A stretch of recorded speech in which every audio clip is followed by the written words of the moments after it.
siya nga mangita na lang siya work nga stable, tapos pag kamugyod kay kamo mangyod sa pagkakaroon ayaw lang sa ipamugos. Sabi ni Norlene, naluisad ko sa sender, oy sa disat kay to iyang bana. Nganong buhi pa man ang inaan nga mga matang sa tao. Alang-alang kay wala na kontrabida. Wala nagpurbuutan ng mga tao sa kalibutan na unsa na. Hi din ka, Roseline. Tama ang iyang maorginikanan, bado dili lang usa siya ng sud-sud sa relationship. Ganon. Di pa namas-tamasan ng iyang pagkababae. Char, mura mag-rape lang. Wala siya swerte sa mga lalaki, dili oy. Tanan na ay swerte sa babae, na ay swerte sa lalaki, depende lang na kung kinsa ang imong gipili. O imong ginapamugos og pili kay feeling nimo, ginapamugos nimo nga doon na kay kalipay nga matik-tikan ang tawhana or bayhana. Minsan in the first place makabalo ka nga bisag wala, pero mamasin-basin ni gyapon ka nga basin di ay. Ba nimo. May hapon. Ay, Baby Battle, kumusta? Ay, okay lang ako. Kinsa man yan? Ay, kangkad si Rolling Boy. Ay, naku. Huwag na mag-react. Alam ko, babati ka lang. O, sige na, go ahead. O, sige. Salamat. Ayun, si Alejo Laganggala sa Mati. Salamat po, Lady Battle. Salamat sa pagtawag. Ay, sa mga taga-buhang. Asik ka napita sa buhangin, Rolly Boy? Sa may Santo Niño po. Santo Niño. Sige, salamat sa pagtawag. Sige. And hi sa kanyang Alejo. Lagot. Lagot! Bayot, Rolly.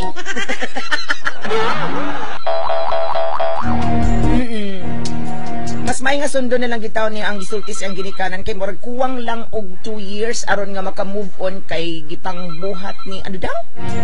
Kay murag kuwang daw ang 2 years para hingpit nga maka-move on sa iyang banang hinapat kaayo. Mag-focus lang una siya sa iyang anak. Kay kung kamupod ni Romel, kiniihang boyfriend Ron, ang gitagna sa mga propeta, edigo. Ganon. Sige. Naluoy lang ko sa sender, yun lang. Sabi ni Alien. Ganon, way batasan nga pagkabana to si Adolfo. Grabe hapod atong banahan. Dili to angay palanggaon. Nagi mga tao kapamilya nga sukdulan ang pagka-insecure. Siyempre magiging insecure ang tao kapag wala naman siyang produktibong ginagawa sa buhay para saan ang walay permanente nga trabaho. Sige hubog-hubog. Sige lakwat siya. Daming bisyo. Ganon. May respeto. Bastos. Damak. Anak.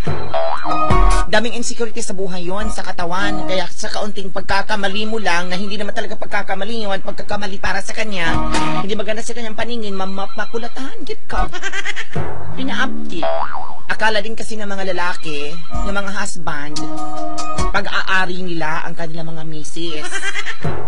Bisa pag inyo ng asawa, or sa mga babae, bisa inyo ng bana, dili kamoy tag-iya.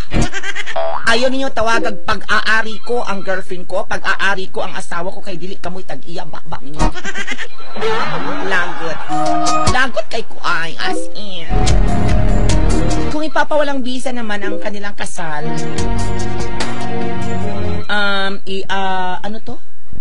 paboran siya sa korte, pero dapat yun, magmatngon na siya. Sabing ganon ni Dong. Hi daw sa mga may pagpaminaw.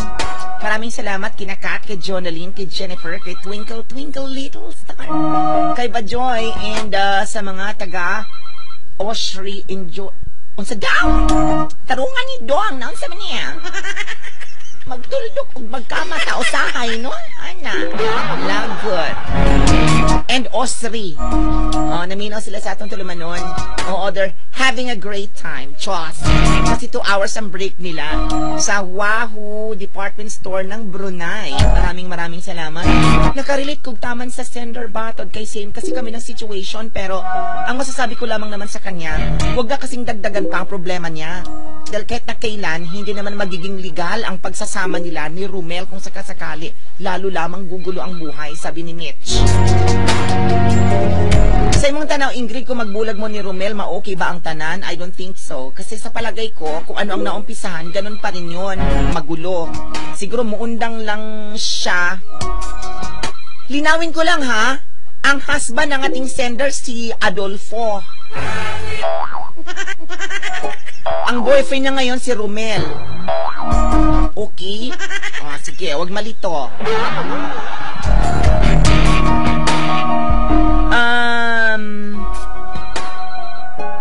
Nakuyawan sad ko sa sender kay dili man mulayas kung dili malapwaan og tinini tubig.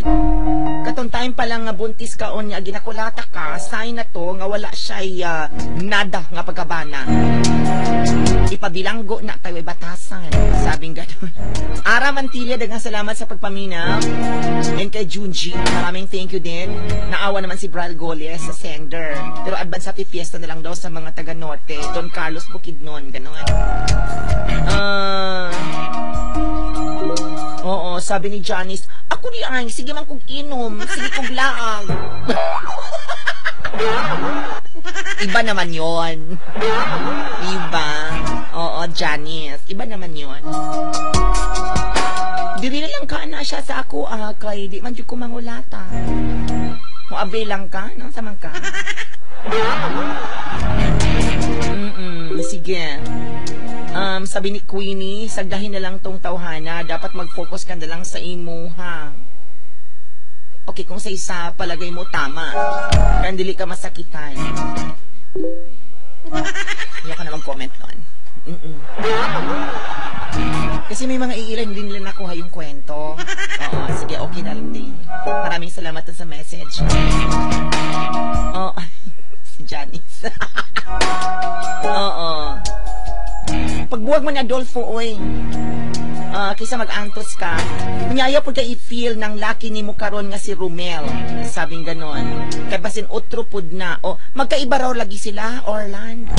Oo, basag ulo nga to, walang trabaho, katulad ng kanyang mister before, naglalasing, ganon.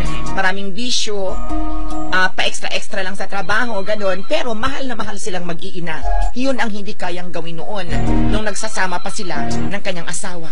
Mga kasaysayang kapupulutan ng aral sa buhay sa Dear M.O.R. with Lady Batu.